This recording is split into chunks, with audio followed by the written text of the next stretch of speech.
हे दोस्त, अगर आप बुरा ना मानो तो क्या लोअर बर्थ मुझे दे सकते हो? माने एक्सचेंज कर सकते हो। अरमान ने इतना सुनते ही उसको देखा और पाया कि एक उसके ही उम्र का लड़का खड़ा मुस्करा रहा था। उसने अरमान को देखते हुए पाकर एक प्यारी सी मुस्कुराहट के साथ बोला, असल में मेरी पत्नी मेरे साथ है। उसका लोअर बर्थ है और मेरा ऊपर वाला बर्थ है। इसलिए अगर उसने बात आधी छोड़ दी, पर अरमान समझ गया कि वह क्या कहना चाहता है। उसने देखा थोड़ी दूर में ही उसकी पत्नी खड़ी थी और उसके साथ श्रृंगार से पता चलता था वह नई दुल्हन है। वह मुस्कुराते हुए बोला, क्यों नहीं दोस्त, वैसे कहाँ तक जाना है? वह हाथ बढ़ाता हुआ बोला, थैंक यू दोस्त, हमें मुंबई तक जाना है। अरमान उससे हाथ मिलाता हुआ बोला, लगता है नई नई शादी हुई है। सुमित सर हिलाता खुशी भरे स्वर में जवाब दिया, हाँ, शादी करने आया था। शादी कल ही हुई है हमारी। अब घर वापस जा रहा हूँ। अरमान ने सर हिलाया और बोला, मैं थोड़ी देर में ऊपर बर्थ पे चला जाऊँगा। सुमित ने सामने वाली बर्थ पे बैठते हुए अपनी पत्नी को इशारा किया बैठने को। फिर बोला, कोई जल्दी नहीं है मिस्टर। अरमान तुरंत बोल उठा, डॉक्टर अरमान। वह मुस्कुराता हुआ बोला, मैं सुमित, मेरा मुंबई में एक छोटी सी कंपनी है। आप? अरमान बोला, जी मैं भी मुंबई का ही हूँ, दयाल मेमोरियल हॉस्पिटल में सीनियर डॉक्टर हूँ। अचानक सुमित चहक उठा, आपसे मिलकर वैसे भी बड़ी खुशी हो रही थी, अब तो दुगनी हो गई। फिर वह अपनी नई दुल्हन की ओर देखते हुए पूछा, रिद्धिमा, तुम्हें दयाल मेमोरियल हॉस्पिटल में ही पीजी का सीट मिला है ना? रिद्धिमा ने सर हिलाया और सुमित बोला, रिद्धिमा यानी मेरी पत्नी को वहीं सीट मिला है डॉक्टर अरमान। और मैं बहुत टेंशन में था कि इतने बड़े हॉस्पिटल में वो कैसे मैनेज कर पाएगी, पर अब आप मिल गए हो, ये तो चमत्कार है। अब मैं आपसे और एक विनती करूं कि मेरी बीवी का थोड़ा ध्यान रखिएगा। अरमान मुस्कुराता हुआ बोला, ऑफ कोर्स मिस्टर सुमित। फिर उसने रिद्धिमा की ओर देखते हुए कहा, मैम आप बस मेरा नाम लीजिएगा, वहाँ सब मुझे पहचानते हैं। रिद्धिमा नज़रें झुकाती हुई बोली, आप मुझे मैम मत कहिए सर। सुमित हंस पड़ा, फिर बोला, सही कहा तुमने रिद्धिमा। अरमान मुस्कुराता हुआ बोला, आपकी पत्नी खूबसूरत होने के साथ काफ़ी होशियार है। सुमित हंस पड़ा, फिर बोला, और आपको पता है डॉक्टर अरमान, मैं अपनी बेवकूफ़ी के कारण इसे खोने वाला था। अरमान उत्सुकता दिखाते हुए पूछा, वो कैसे? सुमित बोल पड़ा, असल में रिद्धिमा की दीदी राइमा मेरी भाभी हैं। 5 साल पहले भैया की शादी के बाद मैं ही बाहर चला गया था अपने स्टडी के लिए। जब यहाँ आया तो भाभी जोर देकर कहने लगी कि अब मुझे शादी कर लेना चाहिए, पर मुझे अभी शादी नहीं करनी थी। मेरी भाभी और रिद्धिमा के पेरेंट्स नहीं हैं, इन्हें उनके दूर के रिश्तेदार ने पाल पोस कर बड़ा किया है। भाभी हमारे घर आने पर उनके रिश्तेदार ने कहा था कि इसे भी अपने साथ लेता जाए, पर वह संभव नहीं था, इसलिए हॉस्टल चली गई थी। अब मेरी भाभी चाहती थी अपनी छोटी बहन को अपने पास रखे, पर यह संभव नहीं था।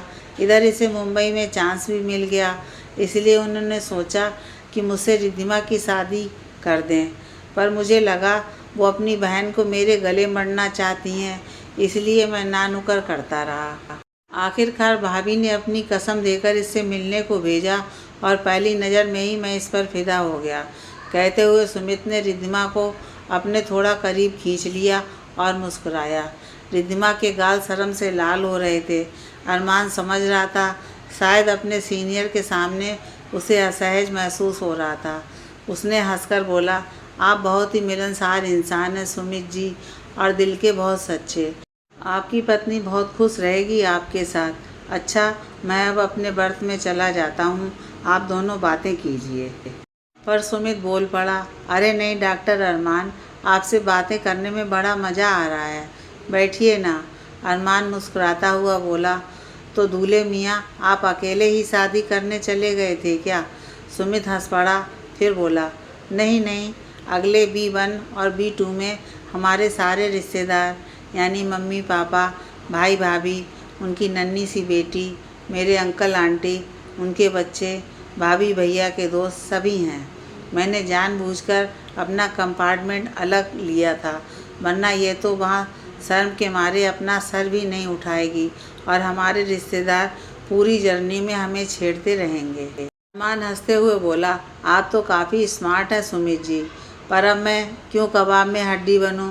सुमित हो करके हंस पड़ा, फिर बोला, वैसे भी हम सिर्फ बातें ही करेंगे, प्यार व्यार करने से तो रहा। अभी देखो आप मेरी भाभी कैसे धमकेंगी और रिद्धिमा के मेरे पास बैठने पर भी छेड़ेंगी। टीटी आने पर अरमान उठकर बैठ गया। उससे कुछ बातें की, फिर सुमित के पास आकर बोला, आपकी प्रॉब्लम का समाधान कर दिया मैंने। यहाँ ऊपर के दोनों बर्थ खाली होंगे, क्योंकि एक में कोई आया नहीं और दूसरे में मैं था। मैं अगले वाले में चला जाता हूँ। सुमित ने खुश होकर अपने सारे दांत निकाल दिए और रिद्धिमा शर्मा गई।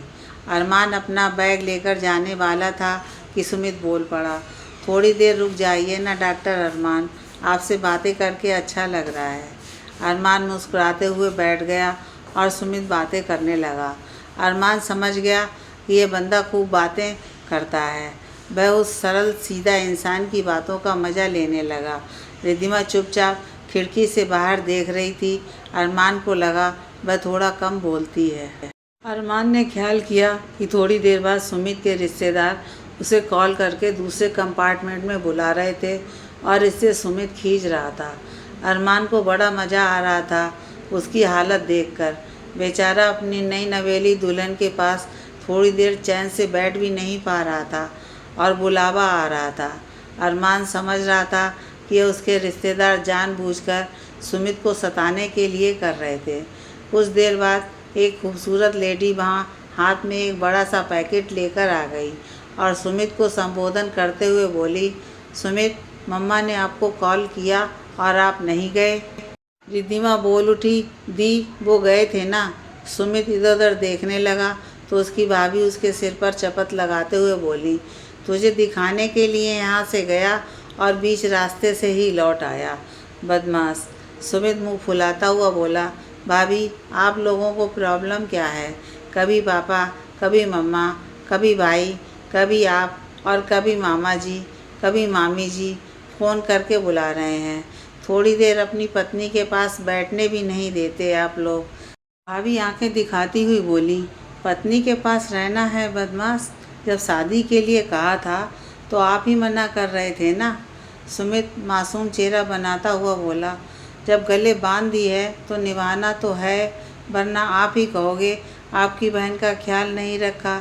भाभी ने सुमित का कान मरोड़ते हुए कहा, अच्छा तो गले बांध दी है, मन में तो लड्डू फूट रहे हैं। सुमित हंसते हुए भाभी का हाथ पकड़कर चूम लिया और बोला, थैंक यू भाभी, मेरी लाइफ खूबसूरत बनाने के लिए। सबके सामने तो बोल नहीं पाया था।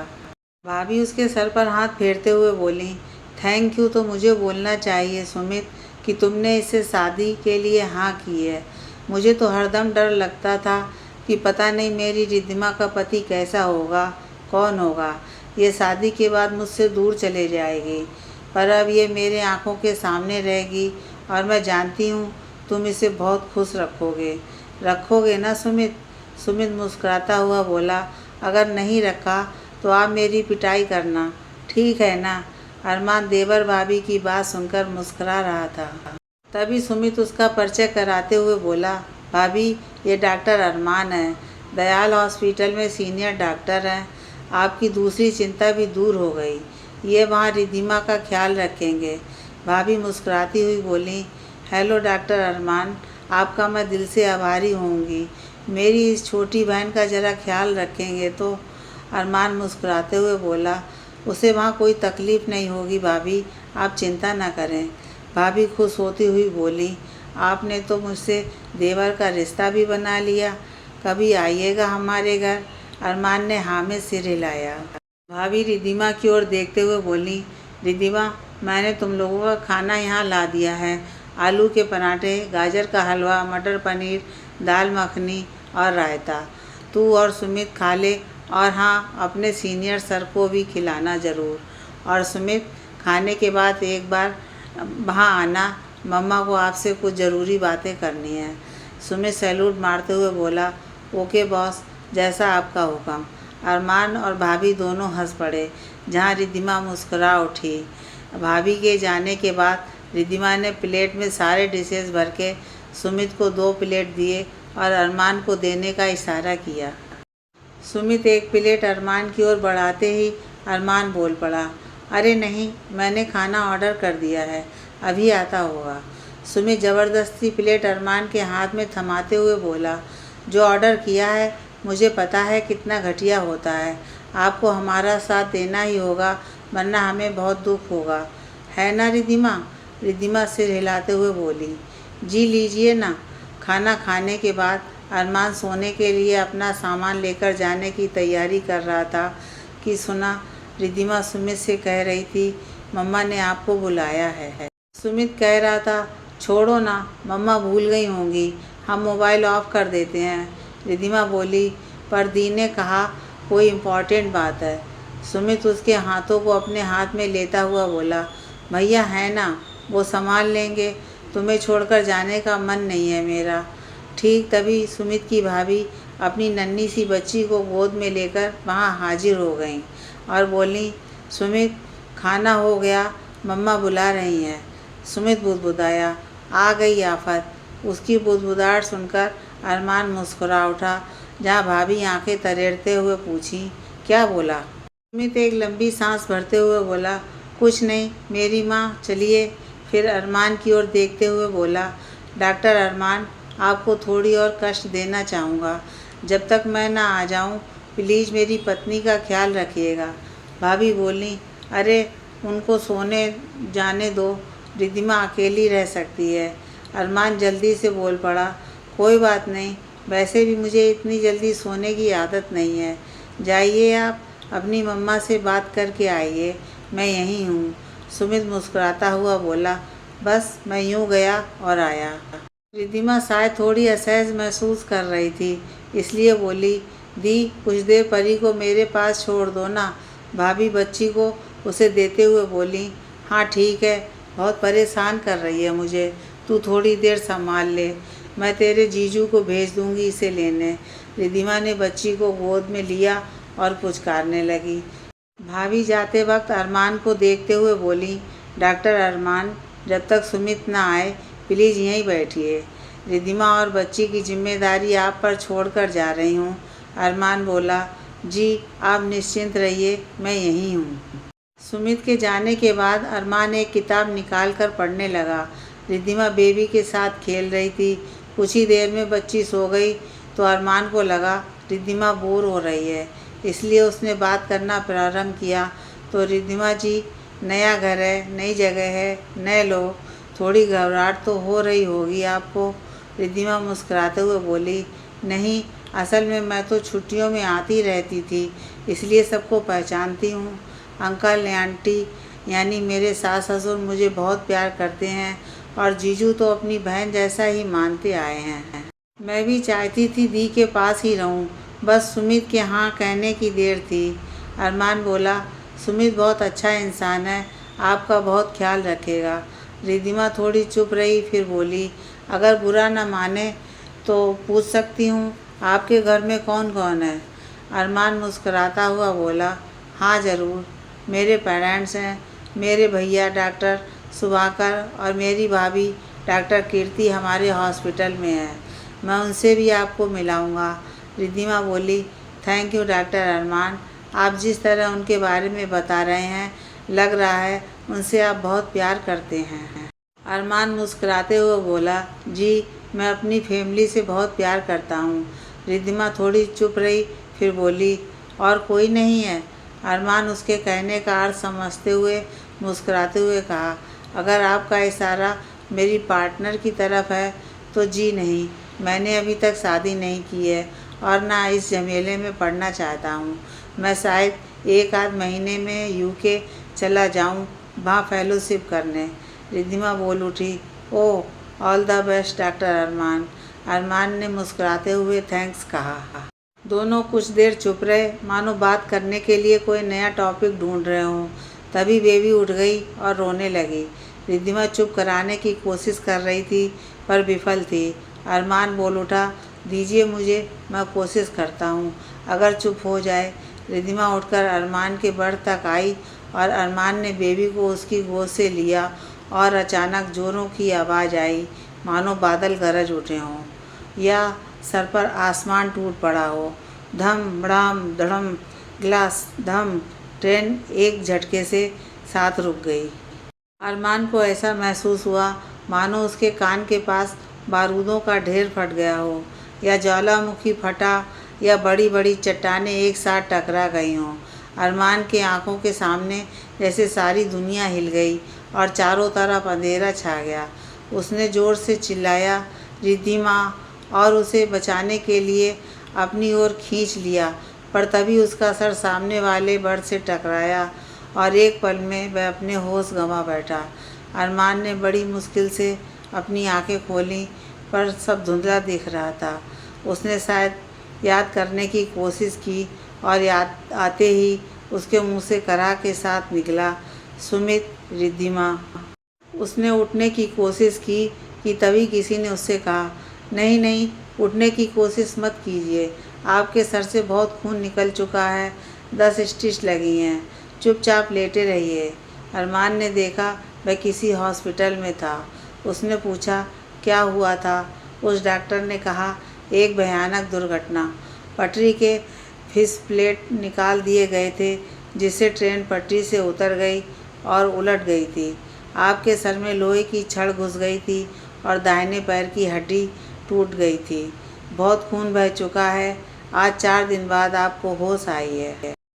अरमान के सर में असहनीय दर्द हो रहा था और वह कुछ सोचने की अवस्था में नहीं था। उसने अपनी आंखें बंद कर लीं। उसने डॉक्टर की आवाज़ सुनी, आप बहुत भाग्यशाली हैं मिस्टर कि आपकी पत्नी और बच्ची दोनों ठीक हैं।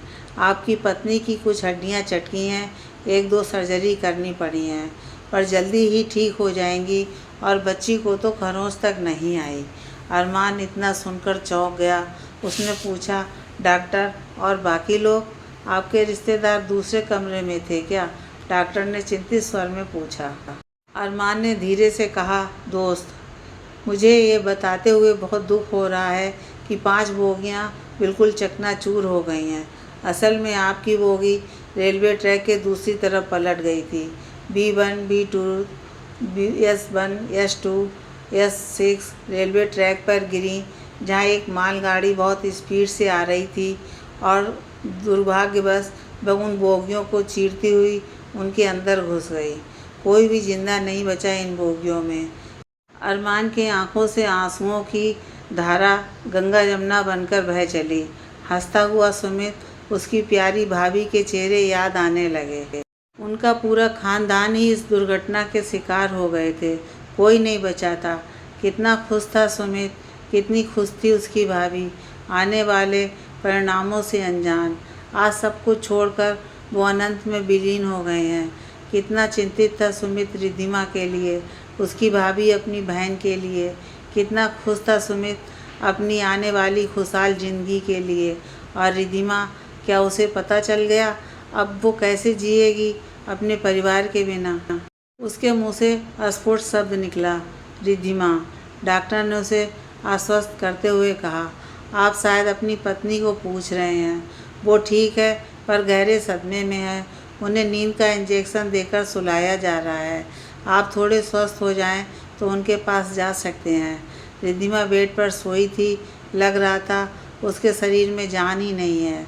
सिस्टर अरमान को व्हील चेयर पर ले आई तो रिद्धिमा ने खाली खाली आंखों से उसे देखा और फिर छत की ओर घूरने लगी। अरमान के पास उसे सांत्वना देने के लिए कोई शब्द थे ही नहीं। उसने देखा रिद्धिमा की सूनी आंखों से लगातार आंसू बहे जा रहे थे। तभी सिस्टर बच्ची को लेकर अरमान के पास आई और बोली, मिस्टर अरमान, आपकी बच्ची को खरोंच तक नहीं आई, ये तो चमत्कार है। लीजिए अपनी बच्ची को। अरमान ने बच्ची को गोद में लिया और उसे देखते ही उसकी आंखें भर आईं। उसने मन ही मन कहा, मैं तुम्हें कभी अकेला नहीं छोड़ूंगा बेबी, कभी ये एहसास नहीं होने दूंगा कि तुम अपने मम्मा पापा को खो चुकी हो। अचानक बच्ची रो उठी मानो अपना दुखड़ा अरमान को सुना रही हो। रिद्धिमा बच्ची का रोना सुनकर एक बार उसकी तरफ देखी, फिर आंखें बंद कर लीं। अरमान ने देखा उसकी आंखों से आंसू बहकर तकिए को गीला कर रहा था, पर अरमान जानता था अभी कोई भी शब्द रिद्धिमा को सांत्वना नहीं दे सकते। उसकी दुनिया उजड़ चुकी थी, अपने खो चुके थे, और जिनके बदले इस दुनिया का कोई भी सुख उसके लिए कोई मायने नहीं रखता था। अपनों को खोकर इंसान कैसे जीता है ये अरमान नहीं जानता था और जानना चाहता भी नहीं था, पर हाँ, रिद्धिमा के दुख को महसूस कर सकता था। 10 साल बाद परी अंदर आते हुए चिल्लाई, मम्मा मम्मा आप कहाँ हो? रिद्धिमा अपने कमरे से जवाब दिया, बेटा मैं यहाँ हूँ। परी दौड़ते हुए आकर रिद्धिमा के गले लग गई और खुशी से चिल्लाई, मम्मा मैं संगीत प्रतियोगिता में फर्स्ट आई हूँ, मुझे अवार्ड का प्रमाण पत्र मिला है। रिद्धिमा उसके कपाल चूमते हुए मुस्कुराते हुए बोली, किसकी बेटी है ये तो देखना पड़ेगा ना। अरमान कमरे में आते हुए प्यार से बोला, किसकी बेटी है मेरी परी? रिद्धिमा और परी एक साथ बोल उठी, अपने पापा की। 2 साल का आर्यन बैठा खेल रहा था, बोल उठा, और आर्यन किसका बेटा? अरमान उसे गोद में उठाता हुआ बोला, अपने मम्मा का, और किसका? आर्यन खिलखिला उठा। परी रिद्धिमा से बोली, मम्मा आपको अपना प्रॉमिस याद है ना? रिद्धिमा मुस्कुराते हुए बोली, हाँ बेटा, आज ही आपके फ्रेंड्स को एक ग्रैंड पार्टी देंगे और कल हम आपका म्यूजिक सिस्टम खरीदेंगे, खुश ना? परी खुशी से कूदते हुए बोली, मैं दादा दादी को बताकर आती हूँ। आर्यन अपना हाथ बढ़ाता हुआ बोला, दादा दादी? परी उसे गोद में उठाते हुए बोली, चलो भैया हम दादा दादी के पास चलेंगे। उसके जाने के बाद अरमान रिद्धिमा के करीब आता हुआ बोल पड़ा, थैंक यू रिद्धिमा।